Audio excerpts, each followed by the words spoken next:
As much as one may like or dislike Nexon's The First Descendant, there's no denying that it has some problems which need to be fixed.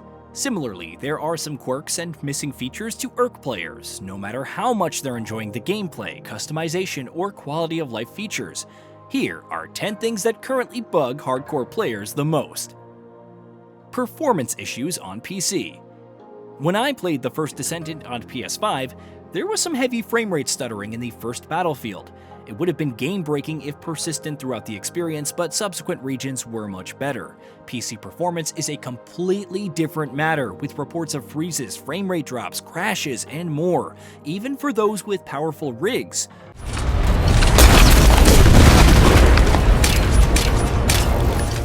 Further fixes will undoubtedly roll out to improve the same, but right now, it's far from the ideal way to play for some, which is a shame because the visual fidelity is pretty high. Enemy AI.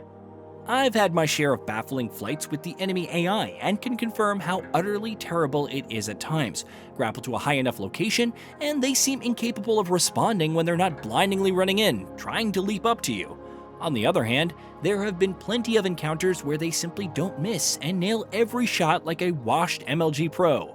It's almost early Redfall-esque in how wildly it swings, making for a very annoying experience. I'm not expecting Half-Life style marine grunts in terms of intelligence, but at this point, they would probably make for a more balanced affair.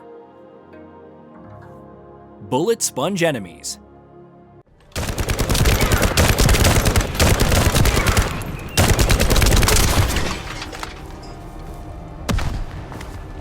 Scaling difficulty in any looter shooter is challenging, especially when you must account for characters and weapons that deal tens of thousands of DPS. Nevertheless, the higher difficulties that turn enemies into damage sponges feels like they could be toned down a bit. Even if this is a sci-fi post-apocalyptic title, the power fantasy is somewhat dulled when your enemies can soak up so much damage and keep going. It's a balancing act, so we'll see how Nexon approaches this with future updates, but hopefully it emphasizes more tactical enemies and mechanics over cranking enemy health up. Lack of movement options. Every game has its fair share of traversal mechanics that feed into the overall loop. Destiny 2 has eagle edge swords, mid-air dashes, grapples, slides, dodges, crouching, double and triple jumping, you name it. The Division 2 lets you tactfully shift from one piece of cover to another, sometimes slide, and vault over cover to fit its more grounded combat. The First Descendant has running, jumping, and grappling, that's it. No crouching or sliding. Some Descendants, like Kyle, have movement options tied to their overall kill, while Bunny can increase her sprinting speed with an ability, but that's it. Long story short, more movement options please. Descendant Instructor text speed. Imagine, for a moment, that you're not a veteran or completely new to looter shooters in general.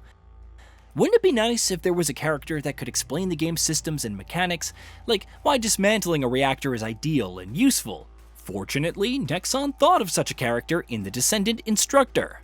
Unfortunately, they forgot to regulate his text speed, and he has a lot to say. Imagine reading entire swaths of information in just 3 seconds, never mind processing it.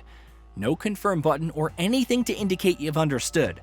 This is one issue I can see getting hotfixed soon, like hard mode dungeon matchmaking, but even in the game's relatively short lifecycle, it's still irritating. Body blocking allies.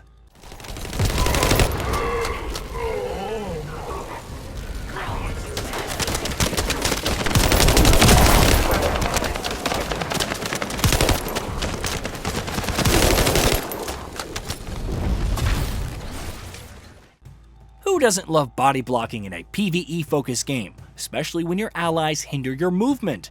Imagine playing a character like, say, Bunny, who has running around and slaughtering mobs built into her kit. Wouldn't it be funny to try doing this while your allies constantly get in your way? Imagine playing as Sharon and going invisible, only to have others collide with you en route to executing an enemy. It'd be one thing if they blocked your shots, but these movement hindrances are no good. Level design. I wasn't a big fan of the gameplay loop for story missions, and a lot of it was due to the level design. You may run into some light platforming or have the ability to grapple to different places, but for the most part, many of the levels feel uninteresting. It's not the worst problem for battlefields, though it certainly doesn't compel me to want to explore them. However, the instance dungeons, which make up the actual story missions, all feel monotonous and dull. It's a simple run from point A to B to C, much like the old Destiny 1 strikes. Some of the Colossus fights take terrain into account, especially when you have to platform to avoid some attacks, but they're even more visually dull. Repetitive quests. It also doesn't help that many of the quests just feel repetitive. The dungeons don't have any deeper mechanics, many of the bosses boil down to shooting them continuously and then shooting whatever defense mechanism to continue whittling away at their health.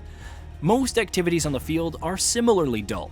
You can choose to kill waves of enemies during a void fragment, kill waves of enemies while hacking 3 objectives, kill waves of enemies while attacking 3 points, kill waves of enemies while escorting a drone, and kill waves of enemies while defending something. Looter shooters do have that turn your brain off appeal, but surely there can be some more variety than this. And no, horrendous encrypted vault minigame doesn't count. Lack of interesting skills. In a looter shooter with multiple characters, it helps to have distinctive kits. Bunny is cited as one of the better Descendants, especially early in the game since her charge meter and electric aura encourage running around. Being able to dispel that energy into powerful blasts, let alone increase the damage on her aura, is great.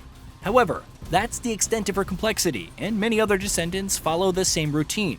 Except for Lepic, of course, whose modus operandi boils down to throw a grenade, increase skill power, and add burn effect, then throw a different grenade. Or the barriers for Ajax and Kyle. The former is stationary and can deal damage back to enemies when upgraded, while the latter can be moved around. Character-specific Transcendent modules do alleviate this to a decent extent. However, it would be nice if the base kits offered more variety, or the modules encouraged a decent amount of experimentation. Lack of free premium currency. Imagine an in-game store where everything is tied to premium currency, aka Caliber. Wouldn't it be nice for those who are free to play to earn some of that while playing the game? You could argue that this is how the First Descendant makes its money and how necessary the microtransactions are, but having a smidge of Caliber, perhaps to obtain more paint options due to the ridiculousness of the current system, won't break the bank. For that matter, neither will adding Caliber to the free track of the Battle Pass while increasing the amount obtained from the premium track. Hey, did you know that we at GamingBolt upload new videos every day? Stick around, drop a like, subscribe, and hit that bell. And let us know what kind of content you'd like to see in the future with a comment below.